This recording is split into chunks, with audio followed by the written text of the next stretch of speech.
Love this podcast? Support this show through the Acast supporter feature. It's up to you how much you give, and there's no regular commitment. Just hit the link in the show description to support now.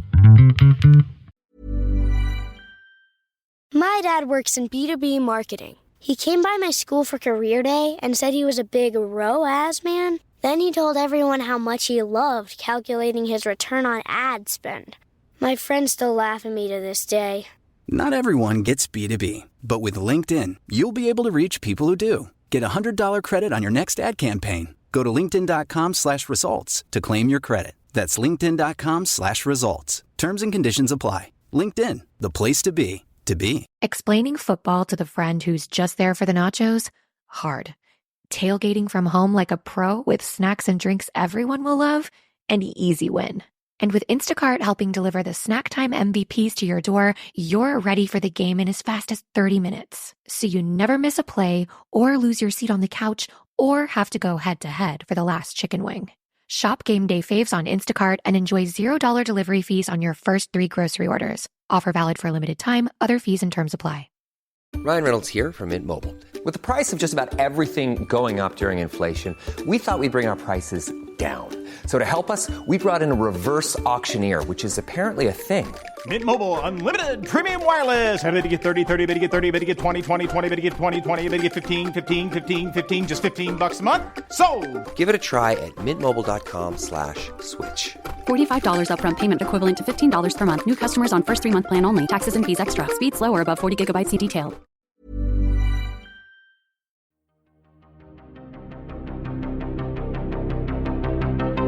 This is Writers on Film, the only podcast dedicated to books on cinema.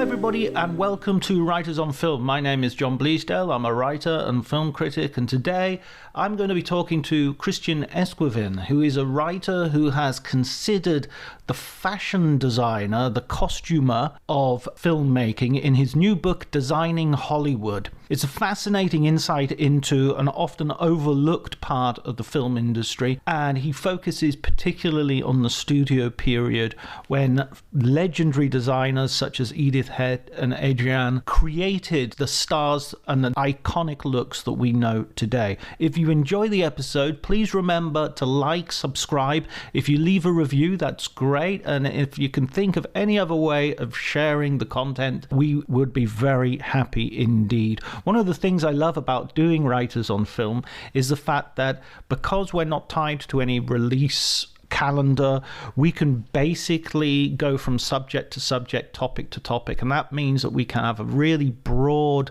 look at cinema in all its workings. So today it's a real delight to look at costume design. I would say I haven't really considered much prior to reading Christian's book, so this is a really informative episode and one that was a lot of fun to produce. I hope you enjoy it.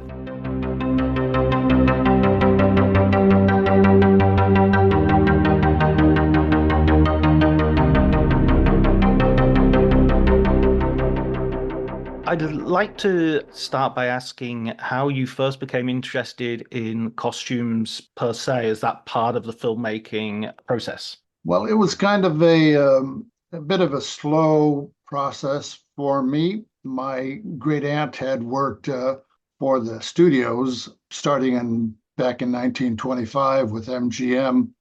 She worked in wardrobe, and then the Fox Studios, and then finally RKO.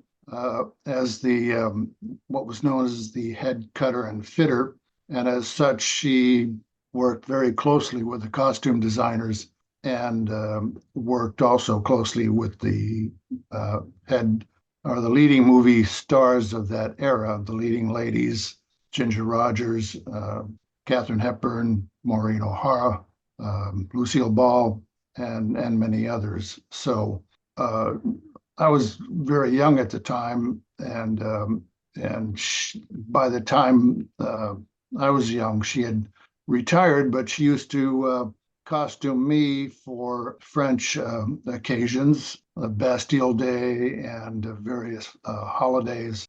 Because your family's French? Yes, I was born in Right, France. I see. But I came to the States when I was 4. But anyway, that's kind of an aside. But after she passed, I inherited many of her photographs and costume design sketches. And although she had told me some stories, it was mainly in researching who those people were and what movies they came from that I became interested in the whole background story. And one thing led to another, and I started collecting costume design sketches on my own, and then got interested through another acquaintance about Adrian. He was one of the best of the costume designers, and I wrote a book about him.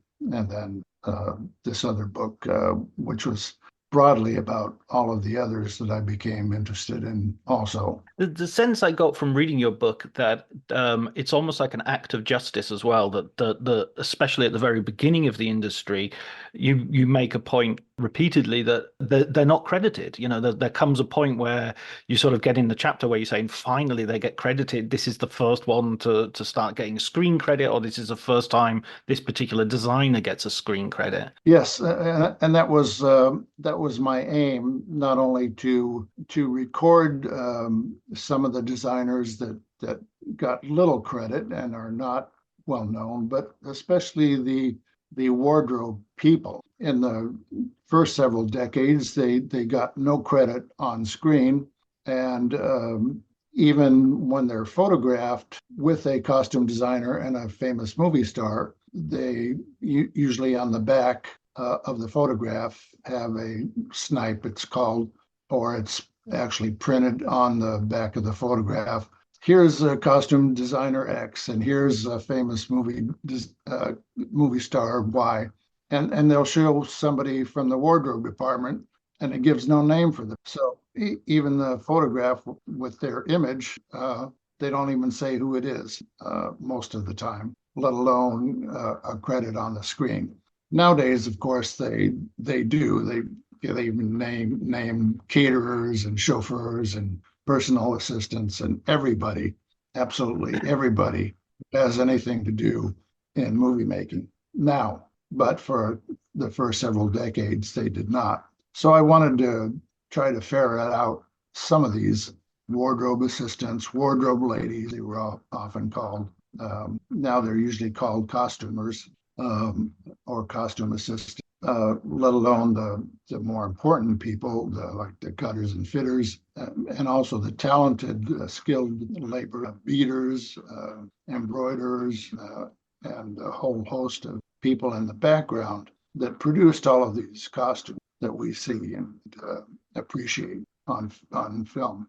There's a real sense as well. I love that you include all that information because and you tell all those stories because often a studio will vaunt the fact that it used 5,000 hundreds of handmade costumes, but that handmadeness, those hands belonged to people, and they were doing that as a highly skilled professionals that contributed to those films. Yes, and they even used lace makers that they were hired to make from scratch a very detailed lace shawl or lace mantle or whatever it took. And same with embroidery, which in couture is a very expensive and labor-intensive process. The studios, the bigger ones, hired the people to do that.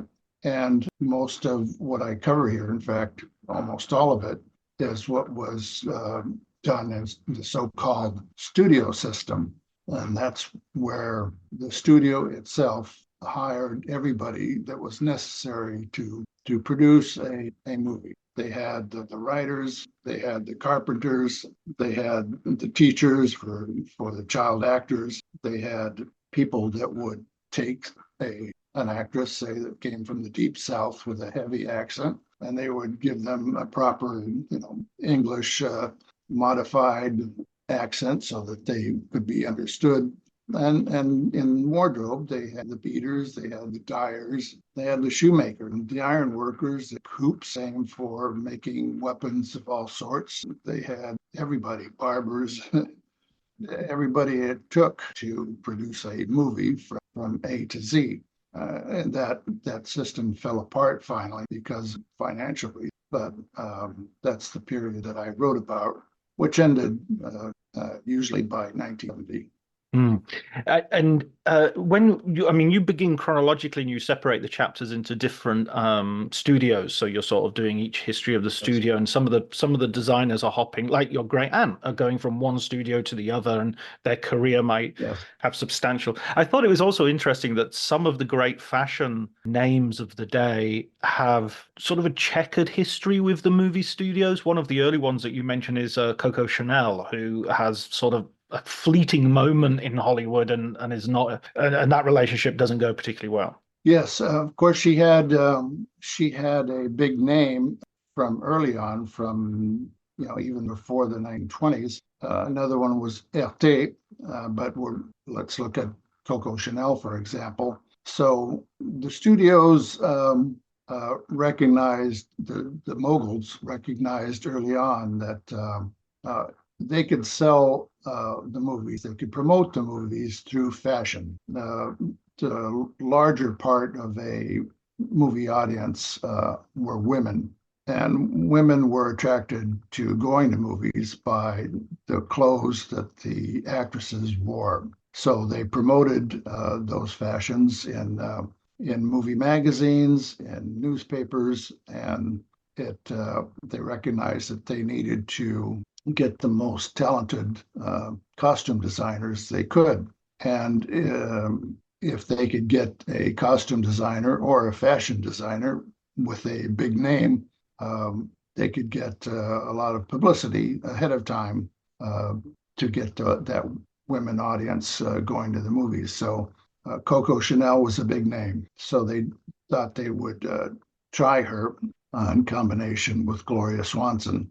The problem was that backfired a little bit because she didn't want to establish herself by moving to Hollywood, and Gloria Swanson didn't want to decamp to France for a long period of time, although she had gone there earlier to marry a titled husband. That lasted for a little bit. So anyway, Coco Chanel got Gloria Swanson's measurements, and she designed several costumes. And in the meantime, she gained a little weight, so that became a problem. And Chanel's approach to designing the costumes for Gloria Swanson was as if she was just another customer in her couture establishment, rather than designing the costumes to fit the needs of any particular scene. So they didn't make quite the splash that they thought they would get out of a name like Chanel. So that situation didn't.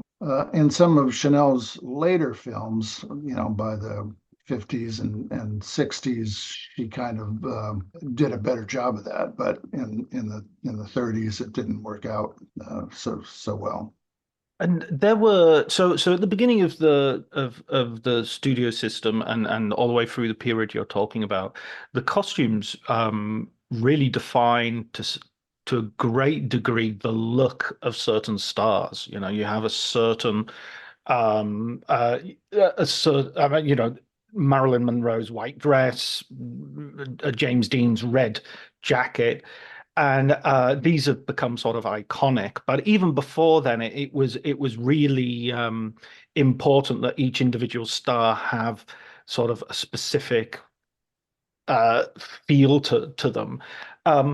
Were there great partnerships between designers and stars, or was that very much the studio running that show? There were those great partnerships, and that worked because there was the studio system.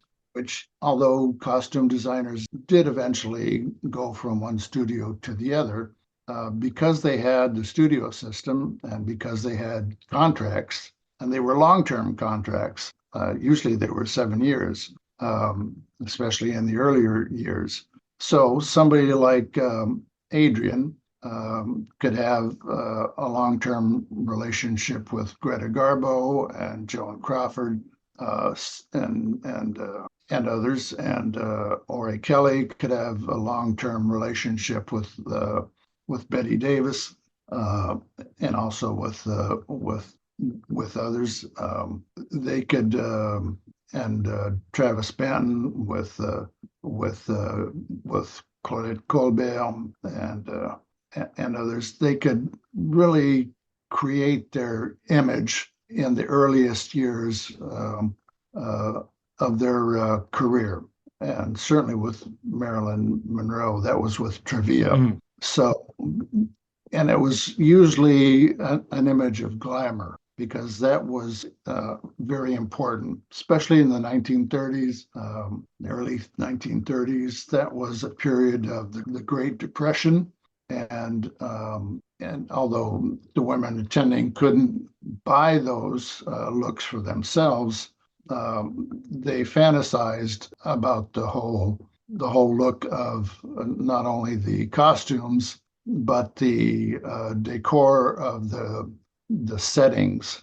But vis-a-vis the image of the movie stars, they were created by the costume designers. So they tended to be repeated in movie after movie after movie. And that's what the audience wanted. They didn't want them appearing glamorous in one movie and then appearing looking like a bum in the next movie, or looking completely down and out. Now there was often the theme of the movie star that started out humbly and then made good and appeared really glamorous at the end. Now that was allowable, and especially in a lot of the Joan Crawford movies. But by and large, it was you dress well and you end up making out well. So it was the clothes that made the star, and it was the costume designer that made the clothes that helped you out in the long run. And those images were kind of demanded by the audience in the long run. They didn't like seeing their movie stars look much different than the glamorous images they had of them. And that was true outside of the theater, at home, on the street, etc. It was completely different than what we have today. Was it was there ever there must have been rivalry between some of these costume designers, but also some of these actresses who would want to poach a designer off another actress, perhaps, or you can't dress her if you're dressing me. Yeah, there were certainly jealousies and rivalries between designers. Sometimes there were some friendships, but there were a lot of rivalries and jealousies, and just like many fields, they'd see what somebody was doing that, why didn't I think of that? Or let me try to copy that a little bit. And, on a certain extent, it was flattery, but, how much can you do before somebody says, hey, you're cheating here by copying my look? And that happened with Adrian in the Letty Linton movie, and what came to be known as the Letty Linton dress. It not only influenced every other costume designers, but many of the fashion designers in Europe who copied that look. Right, it's sort of victim of their own success. Yeah, and Helen Rose with her dress for Elizabeth Taylor, that Cat on the Hot Tin Roof, that cocktail dress came to be known as the cat dress. All the clothes manufacturers knocked it off, and she was so mad about that. She said, well, I'm just going to open up my own fashion line. And that's what she ended up doing. And you mentioned earlier that, of course, there was the Great Depression, and I think it's an interesting point that you make in the book that, of course, as well as this glamour, as well as this sort of Purple Rose of Cairo style glamour movie, you also had Grapes of Wrath, and those kinds of films, Sullivan's Travels, those kinds of films also required costume designers. They didn't just go out and get the clothes; they designed the costumes for that kind of film, just like you would in any theatrical film. Yes. Yeah, when they do turn either purposefully because it's the part they have to play to look down and out, or Grapes of Wrath or Sullivan's Travels. Either it's where they start or it's the transition they're going to. Yes, they have to design those, and in certain films. Costumes have to be aged also because they can't appear to be brand new. So there's a whole art to aging costumes so that they appear like, certainly certain war movies, battlefield type military costumes have to be aged, etc. But there's an art to that as well. And every costume essentially has to fit the character and the scene. So that's where a designer starts. They have to read the screenplay. They have to break each scene down. So where does it take place? When does it take place? What are the surroundings? What is the character doing? So the costume has to further the plot and further develop the character and the costume design. So a lot of that in the 30s was to enhance the look and the fashion interest of bringing women in. But that was for a certain period. By the 1940s, because of the war in Europe, films and their costumes got a lot more realistic. With all of the horror going on overseas, glamour took a back seat pretty much, and certainly with film noir, it became a different look. I remember, obviously Casablanca has this wonderful, wonderfully dressed Ingrid Bergman in the film, and it has some wonderful costumes in the film because it's set in this exotic cafe. But I always remember as well the scene where she goes to buy some cloth because in the marketplace, and even though she looks pristine, there's a sense that she must only have 2 or 3 dresses in her suitcase as she's rushed from occupied France. Yeah, that was a kind of an early wartime movie, early for America, not so much in Europe, but early for America. So Ori Kelly designed that, and she had a nice wardrobe considering the reality of the time. But it was she looked great, and he did a good job of designing her clothes to make her look great, and that's certainly a great movie. When we talk about clothes, often we're talking about 80-90% of the time, we're talking about the women, and we're talking about as we've already mentioned, Bette Davis and Joan Crawford and Ingrid Bergman, and we could go on and on. But also in that film, you've sort of got Humphrey Bogart in his white tux and his. How much are the men are they just more it's off the hook, or are they getting as carefully manufactured as the women? Well, actually, it was quite a bit different for the men. Usually, unless it's a period movie, a historical setting, they tended to wear their own clothes. Right. So my guess is pretty good then. Yeah. So they would have their own tailors that they liked in Hollywood, and they would wear their own tuxes or they'd have their own suits made. That was true for the best dressed Fred Astaire, Cary Grant, and many of the others. But as soon as they got into a setting where it was a period setting, then they would have their costumes made at the studio. And there were several designers that designed for men exclusively. Sometimes there'd be a designer that could dress for either men or women. There were a few of those, but there were specialists at design.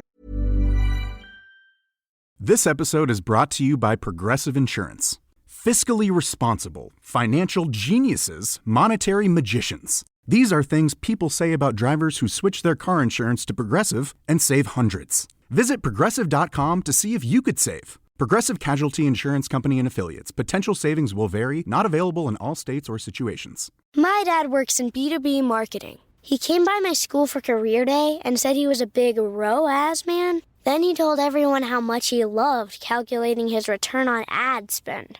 My friends still laugh at me to this day. Not everyone gets B2B, but with LinkedIn, you'll be able to reach people who do. Get a $100 credit on your next ad campaign. Go to linkedin.com/results to claim your credit. That's linkedin.com/results. Terms and conditions apply. LinkedIn, the place to be, to be. For men. So obviously all the biblical movies, the military movies, the ones from the 1880s, the turn of the century, and so forth. And then they'd have to they'd go through the same process the women did. They'd have to go through fittings, as they called them, where the costume would be designed. It'd be made in the wardrobe department. The men would have to go and be fitted once and then twice with the designer and the head cutter and fitter to make sure that it was perfectly fit. And in the case of women, they'd even have dress forms that were made to their exact measurements. With men, women's costumes mostly were made by seamstresses. Men's costumes were mostly made by tailors, but they'd have both in the wardrobe department. And thinking about that period then of the sort of pre-war period when the costume designers were much more where you didn't have the scarcity that came with the war and you didn't have that realism, they could be a bit more extravagant. Who were the names who for you personally, what were the films that you think, oh, that's my favorite to go back and revisit as from the point of view of the costume design? Well, there are so many. I really like My Man Godfrey. That was one that Travis Banton designed. Edith Head also did some of the costumes for that. At MGM, they did so many, and Paramount also. Adrian's films at MGM. The Greta Garbo movies, the ones in exotic settings like Mata Hari with Greta Garbo. I mean, they were totally unrealistic as far as costumes, but you just look at the how fabulous that's this one costume for Greta Garbo, and it's totally symbolic. It's made totally out of bugle beads, which they're just straight. They're not really shaped like the curved part of a bugle, but the straight or not rectangular because they're tubular shaped, but they're beads and they have to be sewn one after the other. And they were sewn even to make her pants. And above that, she has a split top and skirt, completely embroidered with crystals and beads. So it looks like armor but her back is totally exposed and it's backless. So here she's got this armor front, and as a spy, she's totally unprotected at the back. So it's so symbolic of her character as a spy who ends up course, being executed. And it's a black and white movie, but that whole piece was made out of gold, primarily bugle bead. And that's just one. There were so many fabulous movies coming out of MGM designed by Adrian, and at Paramount it was Travis Banton, and he did so many great costumes for Carole Lombard, again using bugle beads, which all had to be hand sewn together. But the advantage to those costumes were they really reflected the light, and they were so heavy. They usually weighed about 35 pounds, but they were so heavy that they completely contoured the body. In the later 30s, after 35, there was censorship, so they couldn't really expose the body. But these costumes really brought out the shape of a woman's figure, whereas before 1934, they could expose a lot of it, which they did in the movies of the 20s, especially the silent movies, and that was completely different. A lot of the biblical movies did that. And I had mentioned an anecdote for one of the actresses, Betty Blythe. She did a movie called The Queen of Sheba that came out in 1921, and she quipped that she could wear all of her costumes in the movie at once, and she still wouldn't be able to keep warm. And there were about 20 costumes. Absolutely. It's a very interesting point you make as well about black and white, because of course you have black and white, then you have the shift to color. I mean, were the black and white costumes, were there certain colors that they just couldn't use because it didn't show up well under the lights in black and white films? Were there certain colors that or certain matches that they would, or did they just dress normally dress as you would for the naked eye, so to speak, and it would be okay?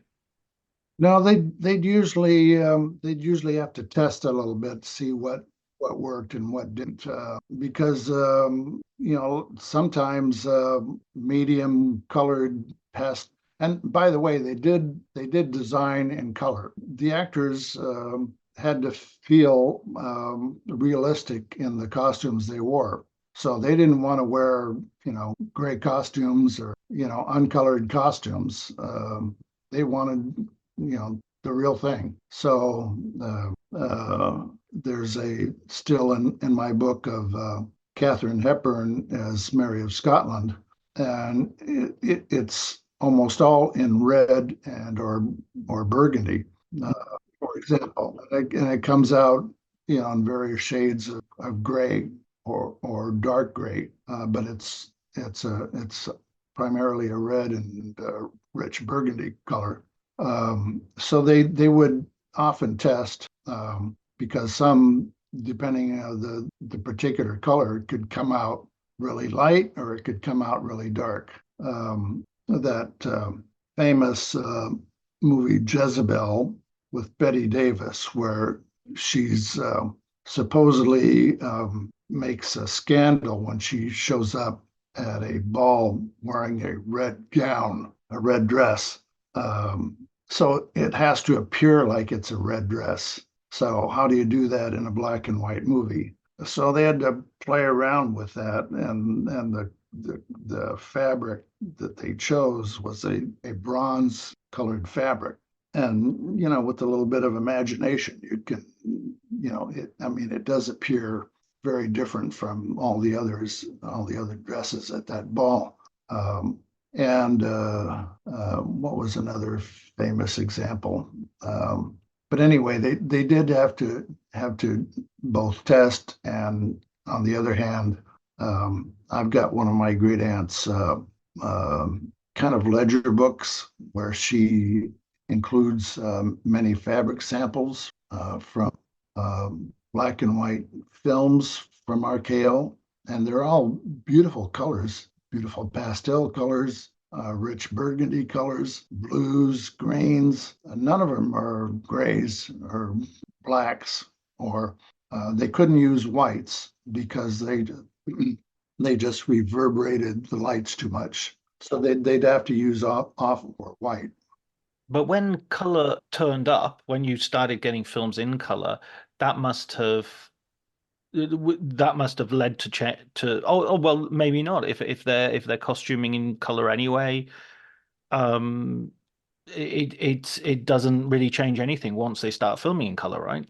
Well, the problem with color, the first color, not the first, but the early color came with Technicolor, and Technicolor was a corporation, and Technicolor used their own cameras. And Technicolor, if you use Technicolor, you use their cameras, and if you used them, they had their own consultant that went on the set and told them what colors they could use and what colors they couldn't use in costumes and set design, which was a real nuisance. David O. Selznick complained vociferously about that, and Gone with the Wind, for example. And so did Walter Plunkett, the costume designer. He said, you may as well have them design the costumes, because they kept saying, well, you can't use this color and you can't use that color. And so, yeah, it became an issue as to what color you could use and couldn't use, because you had to go through Technicolor, get their approval. And white was definitely a no go, because they had to use so much high intensity lighting that it just glowed, reverberated, if it was pure white. Right. Yeah. This is an impossible question, I know, but I'm going to ask it anyway, because I think impossible questions get some interesting answers. Who do you think is the best dressed star of that period for you? Who's the one that you think, oh, they're always, they match their clothes. The clothes are always well designed for them. Well, there would be several, but I think one of my favorites is Loretta Young. Yeah, she was always she moved around to several different studios, but she always managed to be very well dressed, whatever studio she went to, and whatever film. And she had an excellent figure. Earl Lewick, who dressed her early, very early, at First National, which was bought out early by Warner Brothers, said she had a better figure than Jean Harlow, wow, who was known to have a great figure. And as we go on into sort of, we're heading towards the end of the studio era. You start getting people who are dressing more realistically to some degree. You mentioned in the book as well, that I mentioned it earlier, James Dean's famous sort of red jacket from Rebel Without a Cause. That I think there's a story that I got it from a shop, and the designer says, no, I bought this nylon especially and I made it. Yeah. But there is this sense that people are wearing more, I don't know, Marlon Brando and his T-shirts. There's this fashion is changing, and designers have to keep up with that. Yeah. Well, definitely there was, different things happening. Certainly more of a street look, because that's what the plot demanded. That's one thing. But there's also a loss of income by the late 50s because of the two things. One, television is getting a presence in the home, so more people are staying at home watching television. And the other is there was a lawsuit against the studios, antitrust lawsuit, because the studios also own the theaters, movie theaters. So it was an antitrust lawsuit that studios lost, so they had to sell off many of their theaters, movie theaters. And there was a whole scheme about, the theaters had to play their studio productions. A little bit complicated, but so they lost revenues from both of those things happening in the 50s. So less revenue, less ability to have the studio system working. And certainly by the 1960s, a lot of societal things going on. So the wardrobe departments, among many other things, are shrinking. Long-term contracts are out the door. Designers are being hired, one movie at a time. So instead of having the whole design each costume and have it made at the studio, they're selecting clothes off the rack, some department store or some clothing store, instead of making them. So and the studios are making fewer movies and doing more television shows. So what's keeping some of the wardrobe departments alive is they're making and dressing some of the TV show personnel. So by 1970, the studio system is dead, and there are no longer any costume designers on staff being hired for a particular job. Those names have gone.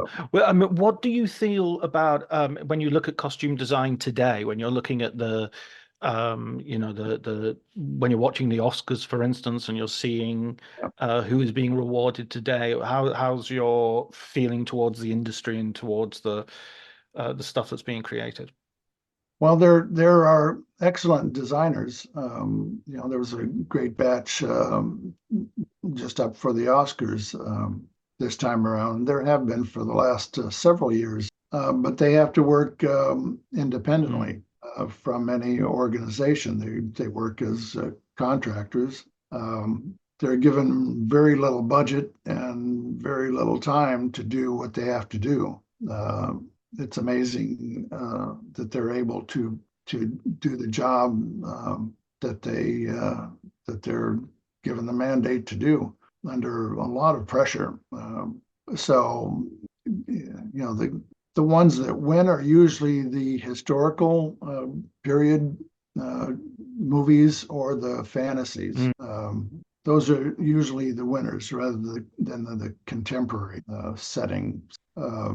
In a way, that's kind of a shame, but the contemporary settings no longer have things like glamour that really make a splash or create, contemporary settings. Nobody dresses for anything. So how do you distinguish that kind of costume design? Yeah. How do you want, you don't want Fred Astaire's tux anymore because nobody wears tuxes. Yeah. So it has to be a setting that's, far away, or in a fantasy setting, actually, or it's historical, to really distinguish it from other movies to really bring out the skill of a designer. And a lot of it really has to be taken off the rack because they just don't have the time to make things from scratch. They can alter, they can select vintage things, they can alter those, but they're certainly under a lot of time constraints. And they do a good job for what they're having to do. I was trying to think of the last movie that sort of had an impact on how people dress. And I mean, I remember Annie Hall. Well, I don't remember, but Annie Hall in the late 70s, early 80s. People would wear Diane Keaton's sort of Annie Hall look, but it was kind of more Diane Keaton's what she went to the charity shop and the thrift shop and picked up. It was her taste as much as the film's taste at that point. And I can't think of anything more recent really that feels like it's had a huge impact. Well, yeah, with young people, Clueless made a splash. Yeah, that's a very good example. Yeah, there's got to be some high school movies that probably did. Yeah. There's an example where I'm out of touch. Clueless, one of my favorite films of recent years. Well, recent years. My God, I bet that's 20 years old. Yeah, time Oh, flies. don't tell me about it, brother. And what's your you said at the very beginning of our conversation that your great aunt was in the industry. Have you got any are you tied to the industry yourself, via family or personally? No, not really. Locally, I'm on the board of directors of the Coronado Island Film Mm. Festival. So I do film festival stuff, but I don't have any ties to the movie business at Oh, all. Coronado Island though, some like it hot. That's Yeah, there's our yeah. that hotel where Tony Curtis, nobody speaks like that, with Marilyn Monroe. Yeah, actually, because of two things, the Hotel del Coronado and the Naval Air Base here in Coronado, both of those drew a lot of movie making to Coronado. Rudolph Valentino came to make a movie here back in the early 1919, late 19 teens. Right. And many others came to make movies with the Hotel Del as a setting. And then the first book about naval aviation took place at North Island here. Was a silent movie that was shot at North Island, and a lot of World War II movies were shot at North Island, and Top Gun, both versions had scenes there. So Coronado has a pretty long history with filmmaking. I've swam in the beach and I've been to the hotel briefly to use their bathroom. I've Yeah. yeah, no, it's a lovely place. I love that, and I've driven past the Air Force base. I think actually I remember stopping somewhere. We were on our way up the main motorway that runs up to Los Angeles, and no, it was past Los Angeles towards San Francisco, and we stopped at we went off the interstate and we stopped at a diner, and it was just breeze blocks and military personnel, and it was the best. It was best food I had, actually. It was really delicious, but it's just a very ordinary diner in the off the road. Yeah. Listen, Christian, one final question before I let you go, and that is there a film book you could recommend for our listeners? I always ask for a recommendation. Yes, of course, there's so many great ones, but I think if I had to pick one book to read, it's David Thompson's The Whole Equation, A History of Hollywood. Right. And of course, he's an excellent writer. This one was published in, I think, 2004. So it covers the earlier Hollywood history. Nowadays, it's just, as far as what's going on is kind of a total mess. But if you want to read one book to understand how he calls it the whole equation, how all aspects of Hollywood movie making worked. That's the book to read. He takes either movie stars or directors or movie moguls and looks at distribution, exhibition, the finance, so that you can understand all aspects of how everything's interconnected and how it all worked to how the whole system worked in the movie making industry. So it's really a unique way that he approached that book. So you can understand really all the inner workings of Hollywood. And it's quite unique, I thought, in that sense. I've read a lot of David Thompson books. I haven't read that one. So that's one I'm going to put right on my list. The Great Equation. The whole equation. The whole equation. There you go. Definitely have to write it down now. Thank you so much, Christian. It's been wonderful talking to you. It's been my pleasure. Thank you for having me.